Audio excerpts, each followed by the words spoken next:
नमस्कार दोस्तों, मैं हूं आपका दोस्त विपिन और स्वागत करता हूं आप सभी का तैयारी विद विपिन में। तो दोस्तों, आज है 3 अक्टूबर 2020 और हम बात करेंगे आज के इंपॉर्टेंट करंट अफेयर्स के पॉइंट्स की। आज के सेशन को शुरू करने से पहले अगर आप में से किसी ने इस चैनल को अभी तक सब्सक्राइब नहीं किया है तो प्लीज़ सब्सक्राइब करें और बेल आइकन जरूर प्रेस करिएगा ताकि हर एक वीडियो का प्रॉपर नोटिफिकेशन आप तक पहुंचता रहे। दोस्तों, आप सबको पता है कि डेली आपको 7:45 पे करंट अफेयर्स की ये वीडियो इस यूट्यूब चैनल पे मिल जाती है। तो ज़्यादा से ज़्यादा लोग इसको देखिए, अपने सारे दोस्तों को शेयर करिए, मैक्सिमम लोगों तक शेयर करेंगे, सबका बेनिफिट होगा। हर एक एग्जाम के लिए ये आपके लिए इंपॉर्टेंट है और मैं डेली वही मेन पॉइंट लेकर आता हूँ जो अपकमिंग एग्जाम्स के लिए इंपॉर्टेंट है।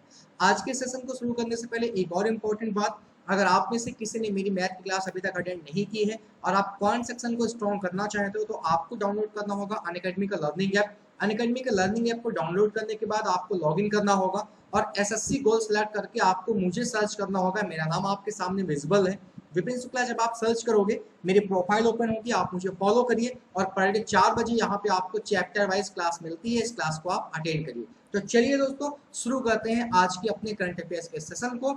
आज सबसे पहली जो यहाँ पे बात है वो आरबीआई से जुड़ी हुई है और हमसे ये पूछा गया है कि भारतीय रिजर्व बैंक आरबीआई ने 6 सरकारी बैंकों के नाम को आरबीआई अधिनियम की कौन सी अनुसूची से बाहर कर दिया है। देखो, आरबीआई अधिनियम जब आया तो इन्होंने अपनी अलग अलग अनुसूचियां बनाई।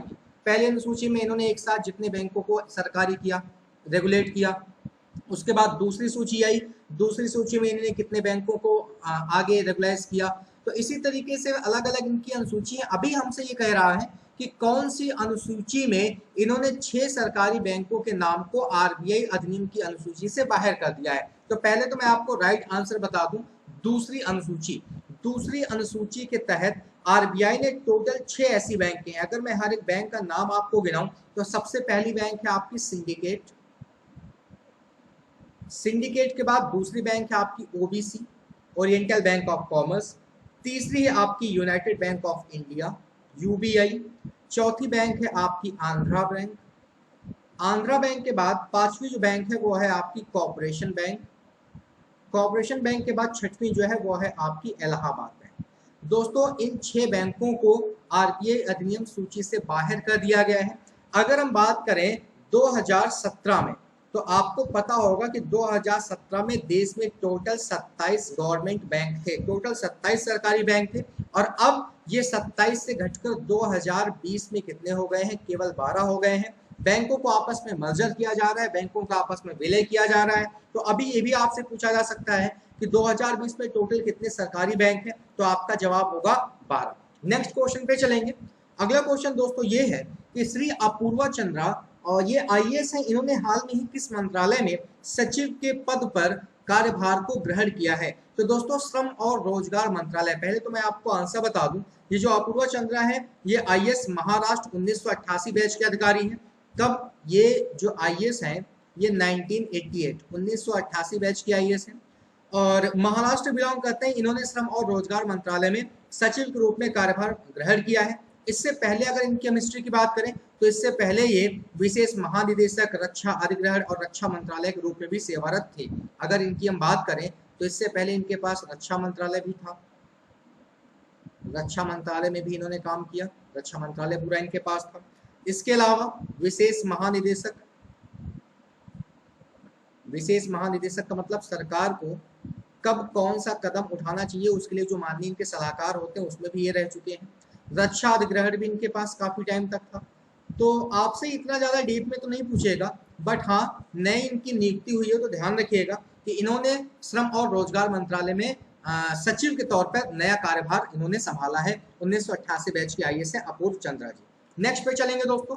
नेक्स्ट पॉइंट ये है कि श्री थावरचंद गहलोत ने अनुसूचित जात के लिए वेंचर कैपिटल फंड के तहत किस मिशन को वर्चुअल माध्यम से लॉन्च किया है? तो दोस्तों, अगर मैं राइट आंसर की बात करूं तो राइट आंसर आपका होगा Ambedkar social innovation and incubation mission. अगर हम बात करें ये है क्या, तो पहले तो मैं आपको थोड़ा सा इसकी हिस्ट्री बता दूं कि थावरचंद गहलोत जो हैं इन्होंने अनुसूचित जात के लिए, ओबीसी के लिए वेंचर कैपिटल फंड के तहत अंबेडकर सोशल इनोवेशन और इंक्यूबेशन मिशन के वर्चुअल माध्यम से इसको लॉन्च किया है। अच्छा, इस मिशन में होगा क्या? तो इस मिशन से दिव्यांगों को, जो विकलांग लोग होते हैं, उनको विशेष वरीयता दी जाएगी। इसके साथ साथ जो एससी के छात्र हैं, एससी कैटेगरी के, शेड्यूल कास्ट, उनके छात्रों के बीच नए नवाचार और उद्यम को बढ़ावा मिलेगा। नवाचार और उद्यम का मतलब आप ये समझो कि वो आगे किस तरीके से बढ़े, उनके बीच रोजगार कैसे डेवलप किया जाए, इन सारी चीजों में भी विकास मिलेगा। और अगले 4 वर्षों में अनुसूचित जाति के जितने भी युवा हैं इनको 1000 स्टार्टअप का समर्पण करने का दावा किया है थावरचंद गहलोत ने। यानी कि ये टोटल जो आपकी योजना है ये दिव्यांग और शेड्यूल कास्ट के लोगों के लिए है।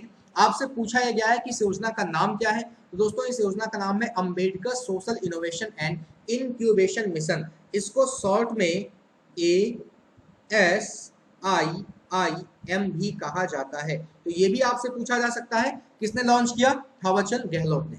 नेक्स्ट पॉइंट पे चलेंगे दोस्तों। नेक्स्ट पॉइंट की अगर हम बात करें तो कह रहा है भारत और किस देश के बीच ऊर्जा एवं पर्यावरणीय सहयोग को बढ़ावा देने के लिए एक विधेयक पेश किया गया है। तो भारत और किस देश की बात हो रही है, तो दोस्तों यहाँ पे भारत और अमेरिका की बात हो रही है। भारत और अमेरिका के बीच ऊर्जा यानी कि एनर्जी और इन्वायरमेंट को और ज्यादा हम डेवलप कर सकें, इसके लिए एक विधेयक पास हुआ है। ये जो विधेयक है ये सीनेट की विदेश मामलों की समिति के जो वरिष्ठ सदस्य हैं रॉबर्ट, इनका नाम मुझे याद नहीं आ रहा, मैं हाँ याद आ गया, रॉबर्ट मेनेडेज नाम है। इसको जो रेगुलेट कर रहे हैं ये है रॉबर्ट मेनेडेज। इन्हीं के द्वारा ये विधेयक आपका पेश किया गया है। इसका उद्देश्य क्या है, तो भैया स्वच्छता बनाए रखो, एनर्जी कैसे हम ज्यादा डेवलप कर सकते हैं, एनवायरमेंट को हम कैसे और ज्यादा क्लियर कर सकते हैं, यही सारी चीजें हैं। तो ये विधेयक पास हुआ है भारत और किस देश के बीच, अमेरिका के बीच। नेक्स्ट पॉइंट पे चलेंगे। भैया 2 अक्टूबर की बात हो रही है, तो 2 अक्टूबर को सब जानते हो कि गांधी जयंती मनाई जाती है, तो ये तो मुझे बताने की जरूरत नहीं है, ये तो आप सबको पता है कि 2 अक्टूबर जो है वो गांधी जयंती के तौर पे मनाया जाता है। लेकिन क्वेश्चन ये कह रहा है कि भारत के राष्ट्रपिता महात्मा गांधी की जयंती पर कौन सा अंतरराष्ट्रीय दिवस मनाया जाता है।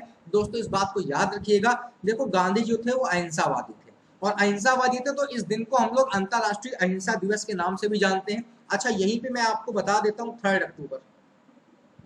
अगर 3 अक्टूबर की बात करें तो 3 अक्टूबर को दोस्त वर्ल्ड नेचर डे सेलिब्रेट होता है, विश्व प्रकृति दिवस।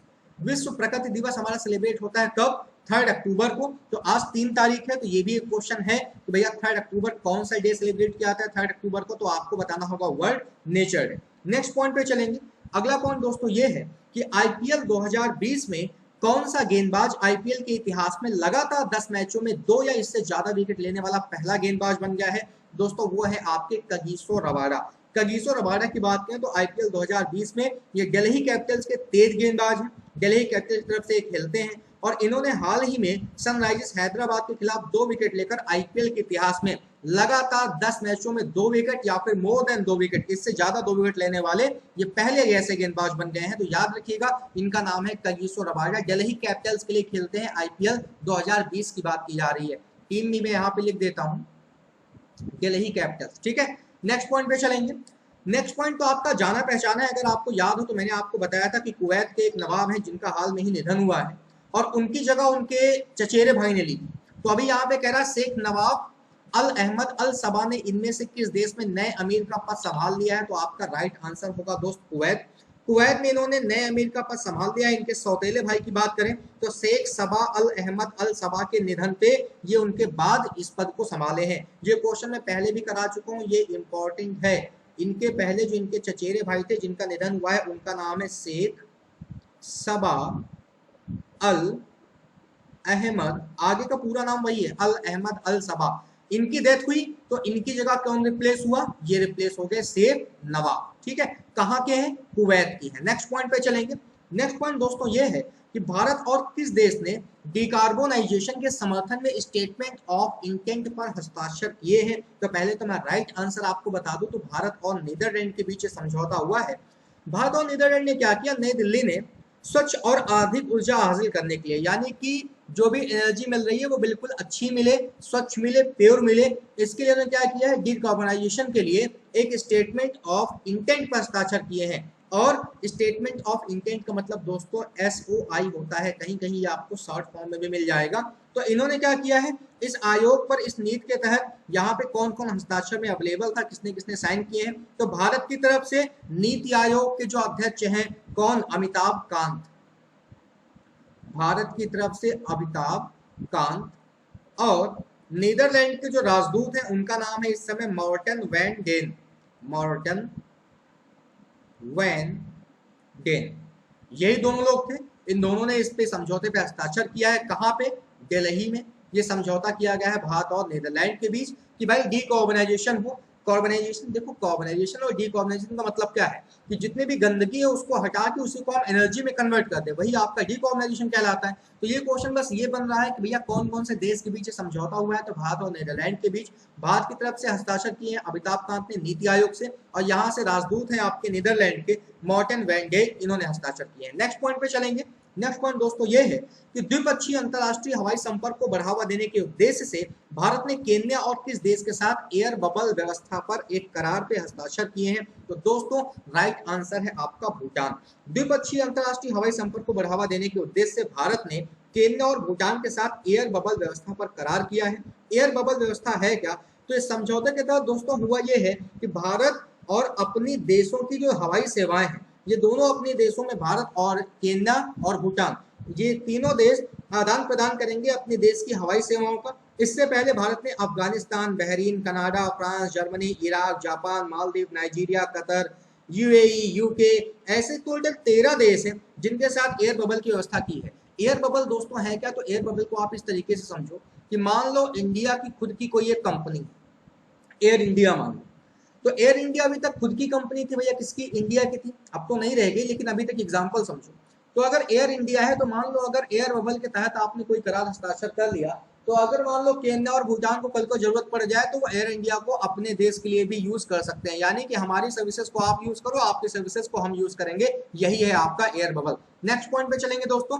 10वां नंबर पॉइंट क्या कह रहा है? तो 10वां नंबर पॉइंट ये है कि चीन ने कब विश्व का पहला उत्खनन रोबोट यानी कि क्षुद्रग्रह खनन रोबोट अंतरिक्ष में भेजने की घोषणा की है? तो इन्होंने कहा है कि भैया हम नवंबर 2020 में विश्व का पहला उत्खनन रोबोट, जिसका नाम है क्षुद्रग्रह खनन रोबोट, नाम याद कर लीजिएगा, ये नाम इंपॉर्टेंट है, ये अंतरिक्ष में भेजा जाएगा, जो कि लैंड करने, खनन करने के लिए जरूरी टेक्नोलॉजी का टेस्ट करेगा। और इस प्रोजेक्ट को बीजिंग की एक कंपनी है ओरिजिन स्पेस, बीजिंग की, कहाँ की भाई? बीजिंग तो सब जानते हो ना कहाँ है, चीन में है। और बीजिंग की एक कंपनी है जिसका नाम है ओरिजिन स्पेस। कौन? Origin space. ओरिजिन स्पेस ही लॉन्च करेगी इस रोबोट को। तो चलिए दोस्तों, ये थे आज के कुछ इंपॉर्टेंट पॉइंट्स। मुलाकात होगी आपसे कल के सेशन में एक और नए क्वेश्चंस के साथ, कुछ नए पॉइंट्स के साथ। तब तक के लिए टेक केयर, बाय बाय।